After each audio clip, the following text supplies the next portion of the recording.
Break के बाद खुश आमदेद। ब्रेक से पहले मोहसिन बेग साहब फरमा रहे थे कि कोई ख़ास प्रेशर हुकूमत के ऊपर नहीं है इमरान खान साहब के जलसों का, लेकिन इमरान खान साहब अभी इक़्तिदार में थे और चंद दिन थे, उन्होंने क्या फरमाया था दिखाएंगे। जी सेनेटर अनवर बेग साहब, इमरान खान साहब के का ये दावा खोखला साबित हुआ है या वाकई इस वक्त इमरान खान साहब ने इस हुकूमत को डराया हुआ है और ये हुकूमत सहम गई है?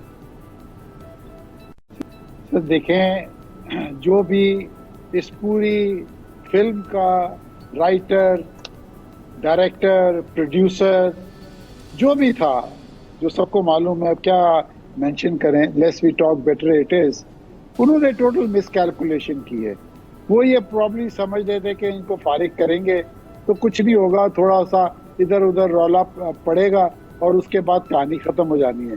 बट जो हालात आए वो उसका एकदम ऑपोजिट हुआ, और जिस तरीके से पब्लिक ने इमरान खान के स्लोगन पे अट्रैक्ट हुए, मैं ये समझता हूँ it's unprecedented. I mean to let us be honest.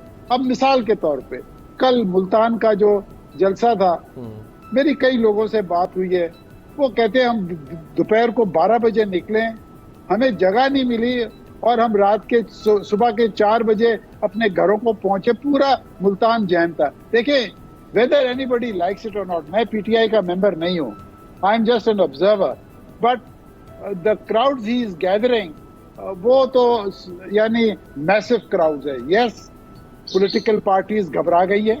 अगर कोई कहता है कि जी घबराई नहीं है, मुझे पता है ये ड्राइंग रूम के अंदर जब बैठ के ये टीवी देखते हैं, वो एक दूसरे से बात करते हैं कि और देखते हैं कि ये क्या हो क्या रहा है। देखिए जी, पॉलिटिकल पार्टी कभी पब्लिकली ये नहीं कहेगी कि हम डरते नहीं, हम वो तो कहेंगे जी कोई क्राउड ही नहीं था, हमारा क्राउड ज्यादा था।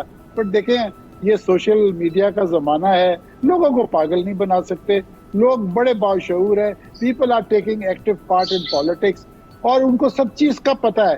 तो मैं ये समझता हूँ कि ये जो रूलिंग एलीट अभी जो अंदर आई है, they are definitely very very worried people कि जी आगे क्या होगा। So is the establishment.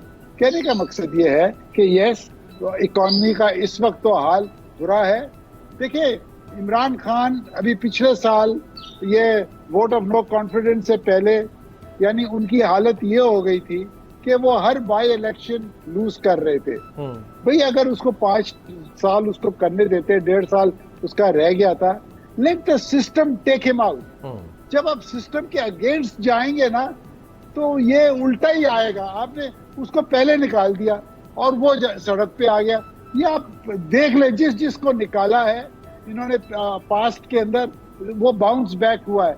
तो मैं ये समझता हूँ कि अब जब इलेक्शन होंगे, जब भी होंगे, जो हो, मैं समझता हूँ कि होने चाहिए। अब अगर आपने डेमोक्रेसी को चलाना है आगे, या तो एक पागल आदमी आए, जो मैं अक्सर कहता हूँ, वो आए और कहे कि जी 10 साल कोई इलेक्शन नहीं होगा, इकॉनमी को सीधा करो, फिर तो चलो बात समझ में आती है।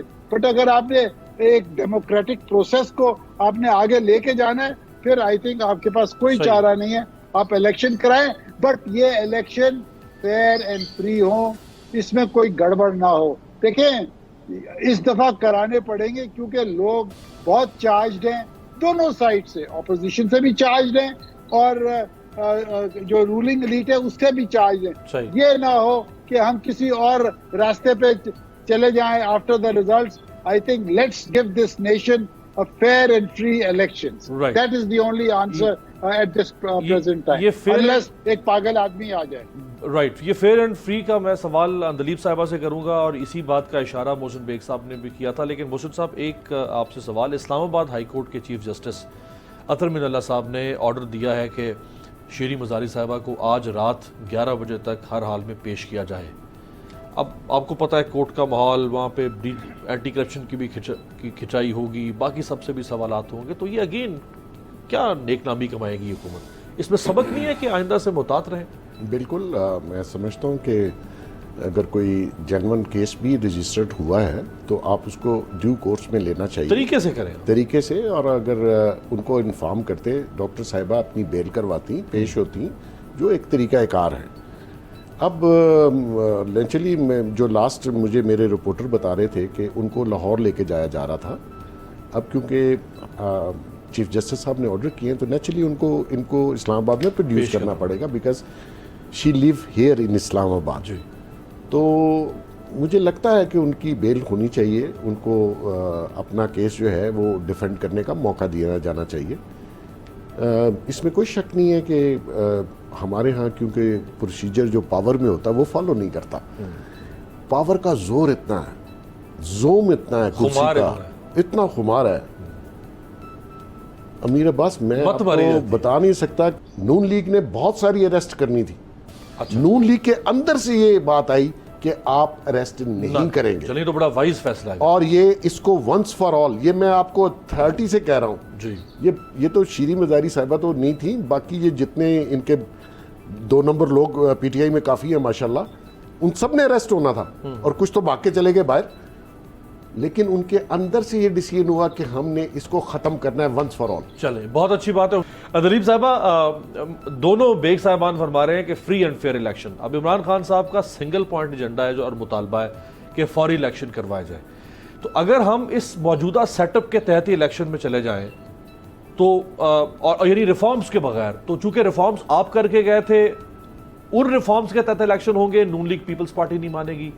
अगर वो अपनी मर्जी के रिफॉर्म्स करते हैं, आप असेंबली से बाहर हैं, आप इलेक्शन नहीं मानेंगे, तो इसका मतलब है हम एक और 5 साल के लिए इस मुल्क को जहन्नुम में खुदा न खास्ता धकेल रहे हैं और अफरा तफरी और बेचैनी। तो बेहतर नहीं कि इलेक्शन के ऊपर तो इत्तेफाक करें सारे बैठ के, आप भी और वो। देखिए, 2 चीजें मैं लेट मी क्लियर, ये तारीखी मोमेंट है। आप जो मर्जी मैं कह लूं, जो मर्जी सारे मीडिया कह लें, क्योंकि मीडिया भी बहुत एक्सपोज हुआ है, और उसके अलावा आप दिदारे जो मर्जी बैठ के कह लें, 15 जमातें जो मर्जी बैठ के कह लें, ये पहला मौका है, पहला मौका है। 22 करोड़ अवाम को सब पता चल गया है, और सबसे बड़ी बात यह है कि वो एग्जैक्टली जानते हैं कि क्या एजेंडा है किसका, क्यों बैठा हुआ है, क्या स्टोरियां सुना रहा है। ये वो जमाना ही नहीं है कि आप जनाब जो मर्जी कह के कुछ करके, कोई इस तरह से, कोई लीगली, कोई फलाना, कोई ढींगना, आप 40 मिनट कुछ और कह के इस प्रोग्राम में जाएं, आपको बाहर जाके अवाम एक एक चीज बता देगी। और जो सही जमहूरियत होती है ना, उसके अंदर अवाम ही जज करती है। इसका जो भी आगे होगा वो तो ऑब्वियसली अल्लाह ताला ज्यादा जानता है, हम तो सिर्फ कोशिश ही कर सकते हैं। लेकिन सबसे बड़ी आज, और ये बात ना अपोजिशन रियलाइज कर रही है, वो आके उसी तरह मेरे साथ टॉक शो में बैठ जाते हैं, वो कहते हैं जी इन्होंने ये किया, वहां फलाने ने ये किया। पर बैठा हुआ वो जो सिक्योरिटी गार्ड है, वो आपकी एक एक हरकत को जानता है कि आप कहां से आए हैं, क्या कहने की कोशिश कर रहे हैं। अब आप बेवकूफ नहीं बना सकते। ये पहली दफा है कि ये सारे एक तरफ है। मैं टॉक शो में जाती हूँ, मैं कहती हूँ ठीक है, सारे एक तरफ है, अवाम दूसरी तरफ, आप जो मर्जी कह लें। इस वक्त अवाम, 22 करोड़ अवाम कहीं और खड़ी है। ये जो आप देख रहे हैं, जमे गफीर के स्टेडियम्स के अंदर जगह थोड़ी हो जाती है, लोग मीनारों पे, बिजली के पोलों पे, ये आपने ना पीपल्स पार्टी के जमाने में आपने देखा था कि 16 जलसे हो सारे पाकिस्तान में और पूरा शहर जैम हो। तो ये लोग जो है ना, इनको आप यू कैन नॉट फूल। जब आप अवाम बाशऊर हो जाए, अवाम खड़ी हो जाए, अवाम ना एक्सेप्ट करे, मैं आपको बात बता सकती हूँ कि जो इलेक्शंस होंगे उसके अंदर माशाल्लाह ये जो पार्टियां हैं, खुद नवाज शरीफ साहब ने इस बात को एडमिट किया कि जी 70 के बाद सारे इलेक्शन जो है रिग्ड है, और खुद एडमिट किया कि ये जो वोट ऑफ नो कॉन्फिडेंस है, हकान अब्बासी ने आके कहा कि वोट ऑफ नो कॉन्फिडेंस तो हो ही नहीं सकता एस्टेब्लिशमेंट के बगैर। बिल्कुल। कितनी दफा आपने उनकी रील चलाई है, कितनी दफा उन्होंने कहा है। तो अवाम को पता लग गया कि ये तो कभी आया ही नहीं, खुद माने हैं, 2 इनके एक्स प्राइम मिनिस्टर्स माने हैं कि जी ये हम एस्टेब्लिशमेंट की वजह से आते हैं, जब एस्टेब्लिशमेंट हमारा साथ नहीं देती तो फिर हम कहते हैं कि जी हो ये तो जमहूरियत खतरे में आ गई है, अब नहीं होगा। शॉर्टली बताइएगा कि आप बगैर रिफॉर्म्स के इलेक्शन में जाना चाहेंगे या रिफॉर्म्स करके इलेक्शन में जाना चाहेंगे? क्या रिफॉर्म्स करके कि जो है ओवरसीज पाकिस्तानियों को वोट मार दो, कि वही जो पिछले 30 साल से निज़ाम चल रहा है जिसपे आरओ इलेक्शन कहता है और कभी कोई कहता है, वो होना चाहिए। इलेक्ट्रॉनिक वोटिंग मशीन्स हैं, वो बाकी कई ममालिक में चल रही हैं। कोई नई चीज करनी है, हमने कोई टेक्नोलॉजी लेके आनी है, हमने उस सिस्टम को बेहतर करना है। और अगर आप उस सिस्टम को नहीं बेहतर करना चाहते और वही पुराना सिस्टम रखना चाहते हैं, अभी जाके जरा सर्वे करा लें बाहर, अभी जाके करा लें। राइट। सारे कहेंगे कि जी इलेक्ट्रॉनिक वोटिंग मशीन क्यों नहीं आने देना चाहते, क्योंकि आए ही ये चोर दरवाजे से हैं। बहुत शुक्रिया अंदलीब बाबा। तहरीक इंसाफ के बेशतर लोग यही कह रहे हैं कि इलेक्शन फौरी हों, वो वक्त नहीं देना चाहते इस हुकूमत को रिफॉर्म्स या किसी भी इस्लाहाती एजेंडे के तहत। अगर ये हुकूमत टाइम गेन करना चाहती है, उसकी वजह शायद ये है कि तहरीक इंसाफ अपना मोमेंटम तोड़ना नहीं चाहती। बहुत बहुत शुक्रिया अंदलीब साहबा, मोहसिन बेग साहब और सेनेटर अनवर बेग साहब। आपसे मुलाकात होगी कल।